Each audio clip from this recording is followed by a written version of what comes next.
If you looked at the moon over the course of a few weeks, you'd probably notice that it looks slightly different every day. The change in its shadow is based on where the moon is in its orbit. We call this cycle the phases of the moon, and it occurs roughly once a month. At least twice a year, however, something quite different happens. The moon passes through the shadow cast by the Earth, causing it to look extremely unusual for a short period of time. From the Earth, the moon will appear to darken and turn a deep red before eventually returning to normal. This is called a lunar eclipse.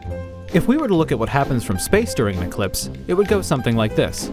First, the moon passes through what's called the penumbra, where the sun's light is only partially obscured. This results in only a slight darkening of the moon. As the moon continues along its path, however, it enters what's called the umbra, where all direct light from the sun is blocked. But if the sun is blocked, why does the moon turn red? When light from the sun goes by the side of the Earth, it passes through a long and thick layer of Earth's atmosphere.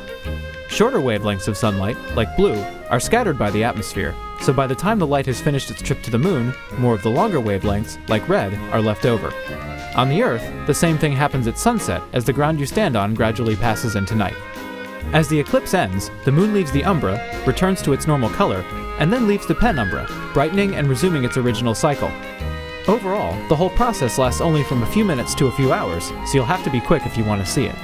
But, as long as you're willing to stay awake, you'll catch the moon as you won't see it too often.